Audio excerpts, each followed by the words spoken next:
Hello everyone, welcome to value investors. आज दिन भर स्टॉक मार्केट में क्या कुछ फोकस में रहा उस पर हम एक नजर डाल लेते हैं। सबसे पहले देख लेते हैं हम निफ्टी 50 को। निफ्टी 50 में आज 0.68% की तेजी हमें देखने को मिली। वहीं अगर हम बीएसई सेंसेक्स की बात करें तो उसमें हमें 0.71% की तेजी देखने को मिली। एनएसई के ब्रॉड मार्केट इंडाइसेस पर अगर हम नजर डालें तो ओवरऑल हमें सब कुछ ग्रीन में ही देखने को मिला, यानी कि मार्केट में आज पूरे दिन लगभग पॉजिटिविटी का ही माहौल बना रहा। अब एक नजर डाल लेते हैं एफआईआई और डीआईआई के ट्रेडिंग एक्टिविटी पर।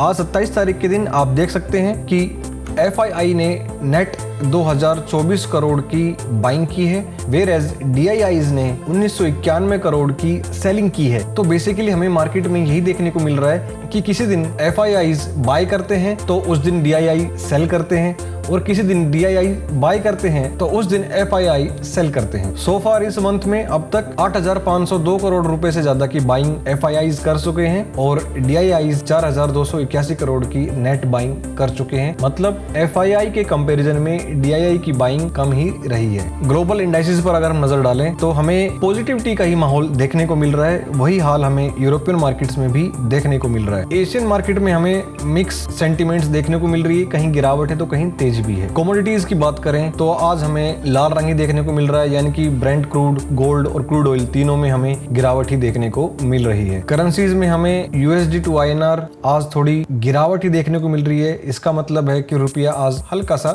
मजबूत क्लोज हुआ है डॉलर के मुकाबले। वहीं बॉन्ड्स में अगर हम नजर डालें तो इंडिया 5 ईयर, 10 ईयर और 30 ईयर के बॉन्ड्स में आज हमें माहौल फ्लैट ही देखने को मिला है। कोई ज्यादा चेंजेस हमें देखने को नहीं मिले हैं। बात करें अगर हम इंडियन एडीआर की तो यहाँ पे भी हमें सब कुछ नॉर्मल ही चलता हुआ नजर आ रहा है। अब हम चलते हैं एनएसई के प्रेस रिलीज सेक्शन पर। यहाँ पर हमें क्वेश्चन फॉर इन्वेस्टर्स के प्रेस रिलीज देखने को मिल रहे हैं। 2 बार इसको आज ही के दिन पब्लिश किया गया है, तो देखते हैं कि क्या है। तो पहले प्रेस रिलीज में ये बताया गया है कि 2 बंदे हैं, दिनेश और फहीम, जो कि FH grow more capital private limited entity से जुड़े हुए हैं और मोबाइल के थ्रू इलीगल ट्रेडिंग प्लेटफॉर्म को चला रहे हैं। मतलब इसका साफ है कि ये जो ट्रेडिंग प्लेटफॉर्म लोगों को प्रोवाइड कर रहे हैं ट्रेडिंग के लिए, वो इलीगल है, यानी कि सेबी ने उसको हरी झंडी नहीं दी हुई है। इसका मतलब क्या हुआ? इसका मतलब यही हुआ कि जो लोग इस तरह के प्लेटफॉर्म पर ट्रेडिंग करते हैं जो कि सेबी के द्वारा कंट्रोल नहीं है, तो वहां पे आप अपनी कैपिटल को लूज कर सकते हैं। जैसे आप पैसा ऐड करेंगे और शेयर बाय या सेल करने के लिए कुछ ट्रांजेक्शन करना चाहेंगे तो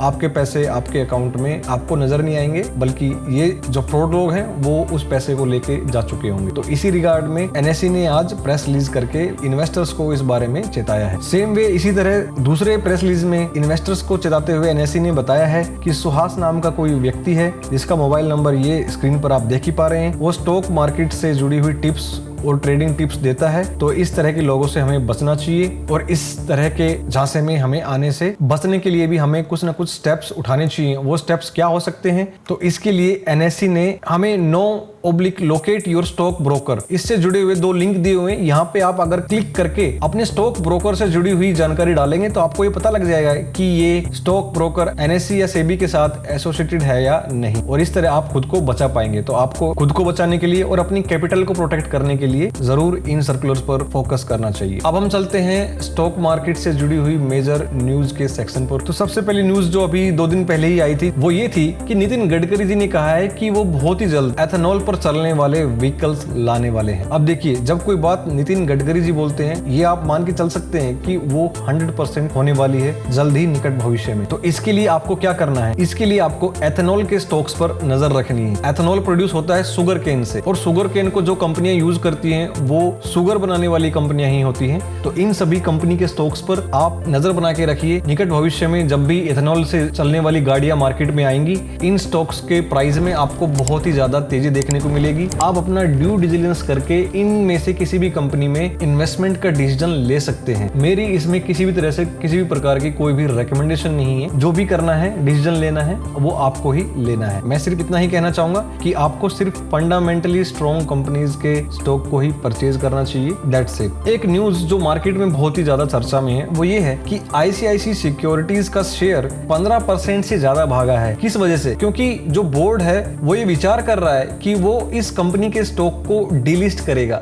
अब क्या डीलिस्टिंग के न्यूज पर लोगों को खुशी मनानी चाहिए क्या? मैं कहता हूं नहीं। तो फिर स्टॉक का प्राइस भागा क्यों? इसकी दो वजह हैं। अब देखिए, कंपनी ने एनएसई पर पब्लिश किया कि 29 जून को इस बारे में वो विचार करेंगे। अभी कंफर्म नहीं है कि वो डिलिस्ट करेंगे ही करेंगे, सिर्फ विचार करेंगे। उसके लिए एक मीटिंग शेड्यूल्ड है। लेकिन अगर हम पिछले 5 दिनों के स्टॉक के प्राइस पर नजर डालें तो आप देख सकते हैं कि मोर देन 20% से ज्यादा की तेजी हमें देखने को मिल रही है। और उसकी वजह यह है कि एक तो आईसीआईसी बैंक लिमिटेड ये 75% के आसपास हिस्सेदारी रखता है आईसीआईसी सिक्योरिटीज के शेयर में। तो जब भी ये कंपनी डीलिस्ट होने की अगर बात कंफर्म हो जाएगी तो उनको शेयर होल्डर का अप्रूवल लेना पड़ेगा। और शेयर होल्डर अप्रूवल तभी देते हैं जब उनको करंट मार्केट प्राइस से थोड़ा प्रीमियम मिले। फॉर एग्जांपल, अगर स्टॉक मार्केट में प्राइस 515 का चल रहा था और अभी अगर 614 का चल रहा है, तो इससे आप ये अंदाजा लगा सकते हो कि लोग इस कंपनी को डीलिस्ट करने के फेवर में वोट तभी डालेंगे जब उनको और भी ज्यादा प्रीमियम दिया जाएगा, वरना वो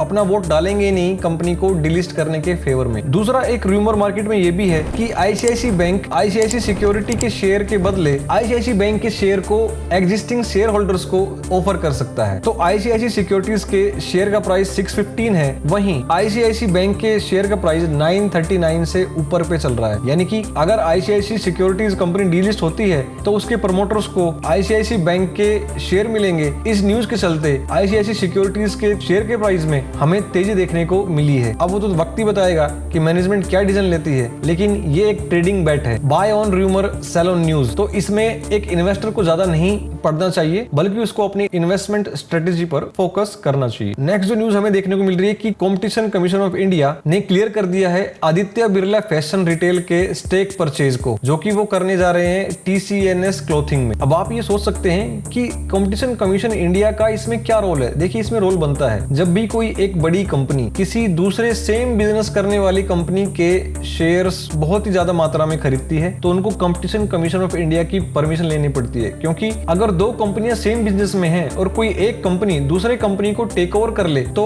उससे कंपटीशन खत्म हो जाता है और उसका बेनिफिट कंज्यूमर्स को नहीं मिलता है, वो मोनोपोली मार्केट में क्रिएट कर सकता है। तो इसके लिए कंपटीशन कमीशन ऑफ इंडिया से परमिशन लेनी जरूरी है और ये permission Aditya Birla fashion retail को मिल चुकी है। उसी के चलते आप आज देख सकते हैं कि 1.3% से ज्यादा की तेजी आज आदित्य बिरला फैशन के शेयर प्राइस में हमें आज देखने को मिली है। नेक्स्ट जो बड़ी खबर हमें देखने को मिल रही है वो ये है कि महिंद्रा थार एसयूवी को 5 डोर वाले वर्जन में डेब्यूट करेगा अगस्त में। अब इससे क्या फर्क पड़ेगा? अब देखिए, Mahindra and Mahindra already stock market में लिस्टेड है। पिछले 5 साल में बात करें तो 56% से ज्यादा की तेजी हमें इस कंपनी के शेयर प्राइस में देखने को मिली है। और मैं कहता हूँ इस कंपनी को बहुत ही आगे जाना है, बहुत ही आगे जाएगी ये कंपनी। मुझे हर तरह से ये कंपनी अंडर वैल्यूड नजर आती है अगर हम बात करें मारुति सुजुकी के कंपैरिजन में। तो जिन लोगों का लॉन्ग टर्म का विजन है वो महिंद्रा एंड महिंद्रा और टाटा मोटर्स में इन्वेस्ट करके जरूर चले, क्योंकि फ्यूचर बहुत ही ब्राइट है इन कंपनीज का और मैनेजमेंट भी काफी स्ट्रॉन्ग है। नेक्स्ट जो न्यूज हमें आज देखने को मिल रही है कि आईसीआईसी प्रूडेंशियल को जीएसटी लायबिलिटी का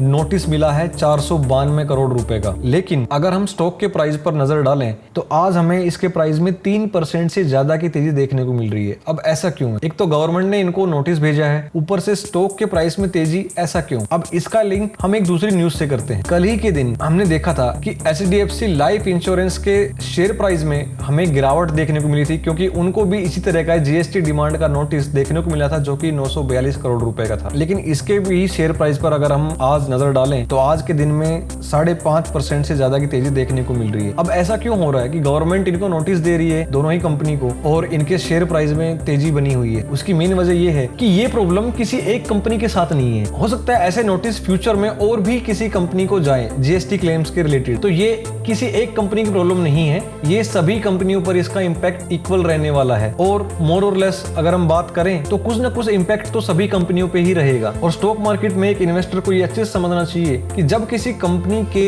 शेयर के प्राइस में अगर तेजी आती है वो भी किसी बैड न्यूज के चलते, और वो बैड न्यूज क्या है? एक्सटर्नल मतलब वो किसी पर्टिकुलर कंपनी के लिए नहीं है, वो सभी के लिए इक्वल है। तो इक्वल है तो उस कंपनी पे उसका कुछ खास असर नहीं होने वाला। अगर इंपैक्ट आएगा तो सब पे आएगा, पूरे सेक्टर पे ही आएगा। तो इस तरह की न्यूज को पॉजिटिव वे में लिया जाता है। नेगेटिव कब लिया जाता है कि सिर्फ इसी कंपनी ने जीएसटी क्लेम में गड़बड़ की है, बाकी किसी भी कंपनी को नोटिस इश्यू नहीं हुआ होता, तो माना जाता है कि HDFC लाइफ के शेयर के प्राइस में हमें हो सकता है गिरावट देखने को मिलती, लेकिन आज सिचुएशन इसके उलट है, तो इसको सेलिब्रेट किया जा रहा है। नेक्स्ट जो न्यूज हमें देखने को मिल रही है वो है अनक्लेम्ड शेयर्स और डिविडेंड्स के रिलेटेड। अब देखिए कई बार क्या होता है, किसी इन्वेस्टर ने किसी कंपनी के शेयर परचेज कर लिए, उसको इसके डिविडेंड्स भी मिला, लेकिन गलती से उसने अपनी फैमिली में नहीं बताया और उसकी डेथ अगर हो जाती है तो उन शेयर्स पर कोई उसका क्लेम नहीं रहता है, क्योंकि वो बहुत लंबे टाइम तक वो शेयर उसके अकाउंट में ऐसे ही रहते हैं और उसी के चलते 7 साल के बाद वो शेयर